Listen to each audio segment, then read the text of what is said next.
ये लोग इसी सिंड्रोम में रहते हैं कि अपनी गलती मानो ही नहीं, दूसरे को खारिज कर दो। कह रही हैं कि बीजेपी अपने से नहीं जीत सकती थी तो प्रशांत किशोर को जितवा दी। क्यों नहीं अपने से जीत सकती थी? 30 साल से अपने से जीत रही थी। इस बार उसको लगा कि मैं नहीं जीत सकता, तो उन्होंने प्रशांत किशोर को जितवा दी। तो बीजेपी जिसको चाहती है जितवा देती है, तो आप क्यों नहीं जितवा पाते? और अगर प्रशांत किशोर को बीजेपी ने ही जितवाया है तो ये लोग किस मुंह से कह रहे हैं कि ये बीजेपी के अंत की शुरुआत है? तो फिर तो बीजेपी जिसको चाहेगी उसको जितवाएगी और रहेगी सत्ता में, अपने जीतेगी, अपने आदमी को जितवाएगी और जीतती रहेगी। यही इनका विरोधाभास है। बोलते क्या है, होता क्या है, मैच नहीं होता है। बांकीपुर और मध्य प्रदेश की दतिया सीट पर बीजेपी के हार के पीछे क्या फैक्टर्स हो सकते हैं, असली खेला कहां हुआ, यह भी समझना चाहिए। एक फैक्टर तो सीधा सीधा यह दिखता है कि कैंडिडेट का सिलेक्शन जो है उसको लेकर सवाल खड़े हो रहे हैं। जैसे आप बांकीपुर की सीट देखिए, बांकीपुर सीट बीजेपी अध्यक्ष नितिन नवीन की सीट थी, लेकिन यहां पर बीजेपी ने पहले अभिषेक बंटी को कैंडिडेट बनाया, फिर अपना कैंडिडेट बदल दिया। अभिषेक बंटी नामांकन भर चुके थे, उनके लिए बिहार के बड़े बड़े नेताओं ने रैली कर ली थी, लेकिन अचानक अभिषेक बंटी चुनाव से हट गए और बीजेपी ने नीरज सिन्हा को कैंडिडेट बना दिया। कैंडिडेट अचानक बदलने को लेकर बीजेपी शुरू से ही डिफेंसिव मोड में आ गई। दूसरी बात यह कि नीरज सिन्हा कोई बड़ा चेहरा नहीं थे, उनके सामने बड़े चेहरे के तौर पर प्रशांत किशोर थे। हो सकता है कि जनता ने सोचा हो कि बीजेपी को एक सीट से क्या ही फर्क पड़ेगा, इसलिए मजबूत चेहरे के तौर पर पीके को वोट किया। इसी तरह से मध्य प्रदेश की दतिया सीट पर कैंडिडेट को लेकर बीजेपी के अंदर बवाल हुआ। दतिया से बीजेपी के बड़े नेता नरोत्तम मिश्रा टिकट चाहते थे, लेकिन उनका टिकट काट दिया गया। इसके बाद नरोत्तम मिश्रा के समर्थकों ने बड़ा बवाल किया। बाद में किसी तरह से नरोत्तम मिश्रा को मनाया गया। नरोत्तम मिश्रा की जगह पर आशुतोष तिवारी को टिकट दिया गया, लेकिन बीजेपी को यह सब बवाल भारी पड़ गया। नरोत्तम मिश्रा दतिया से 3 बार विधायक रह चुके थे। पिछला चुनाव हालांकि वो हारे थे, लेकिन इलाके में उनकी मजबूत पकड़ थी। दतिया में कांग्रेस के जो कैंडिडेट जीते वो तो खुलकर कह रहे हैं कि उन्हें नरोत्तम मिश्रा ने तो नहीं जिताया, लेकिन नरोत्तम मिश्रा के समर्थकों ने जिता दिया। उन्होंने तो सहयोग नहीं किया, लेकिन हाँ, उनके कार्यकर्ता जो थे वो कई लोग नहीं माने और वो भाजपा से ज्यादा रुष्ट थे, उनने मेरी मदद की, चुपचाप की। हालांकि ये सिर्फ एक फैक्टर है, एक बड़ा फैक्टर और भी है जिस पर बहुत लोगों का ध्यान नहीं गया और उस पर आपको बहुत ध्यान देना चाहिए, बीजेपी को भी ध्यान देना चाहिए। यह फैक्टर है जो सवर्ण वोट है उसका। आप चाहे बांकीपुर की सीट देख लीजिए या मध्य प्रदेश की दतिया, यहां पर अपर कास्ट वोट काफी प्रभावी है। जैसे बांकीपुर के बारे में मैं पहले आपको बताता हूं।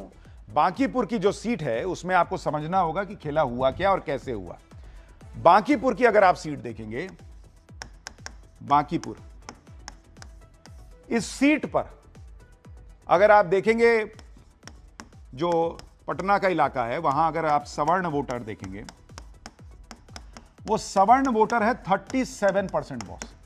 इतना बड़ा आंकड़ा है सवर्ण वोटर का। और इसमें मुख्य तौर पर अगर आप देखेंगे, इसको अगर आप तोड़ेंगे कि इसमें कौन कौन से जातियां हैं, उसका क्या प्रभाव है, तो कायस्थ, जिससे नितिन नवीन आते हैं, इस समाज से, कायस्थ समाज से, उनका 14% वोट होता है। भूमियार अगर आप देखेंगे, भूमियार का जो वोट प्रतिशत है इस सीट पर वो करीब 8% माना जाता है। और ब्राह्मण अगर आप देखेंगे, जिस जाति से प्रशांत किशोर आते हैं, उनका वोट प्रतिशत 7% है।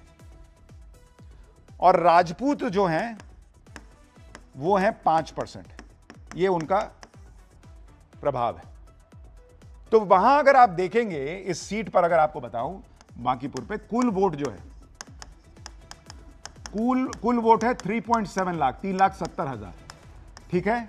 और इसमें जो सवर्ण वोट माना जाता है, सवर्ण वोट, वो 1,70,000 वोट सवर्ण वोटरों का माना जाता है।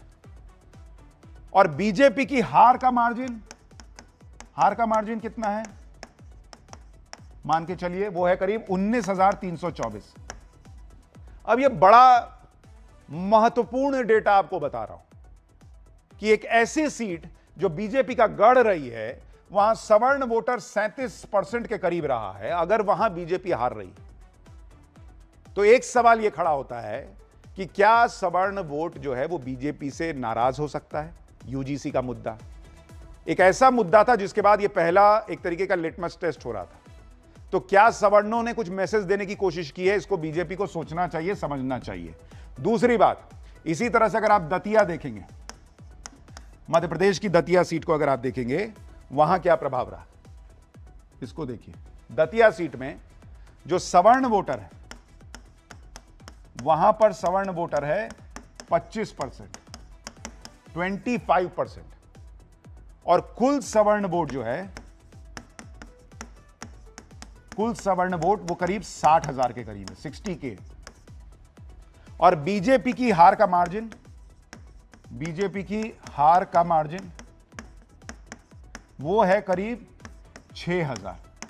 तो सवाल यह है कि क्या बीजेपी से उसका सवर्ण वोटर नाराज हो रहा है, या ऐसे चुनाव में जहां उसको लगता है कि बीजेपी को बहुत नुकसान नहीं होगा, वो एक मैसेज देने का प्रयास कर रहा है कि भाई इससे कम से कम बीजेपी समझे कि यूजीसी जैसे मामलों की वजह से आपका कोर वोटर आपसे आहत है। और इस बार अगर आप ये देखेंगे, ये जो मैं आपको किस्सा बता रहा था बांकीपुर का, इस बार वोट प्रतिशत अगर आप देखेंगे बांकीपुर का, अच्छा एक चीज आपको और दिखाता हूं, जिस बांकीपुर की बात कर रहा हूं वहां अगर आप देखेंगे बांकीपुर में, इस बांकीपुर में वोट प्रतिशत आप देखिए, वोट परसेंट, जो वोट पड़ा पोल में, पोल वोट प्रतिशत, वो 2025 में कितना था? 41% था बॉस। उपचुनाव में कितना हो गया 2026 में, 2026 में बॉस ये घटकर आ गया 34% पे। तो क्या बीजेपी का जो वोटर है वो घर से निकला ही नहीं ये सोच के कि जाओ इनको नहीं देंगे तो किसी को भी नहीं देंगे?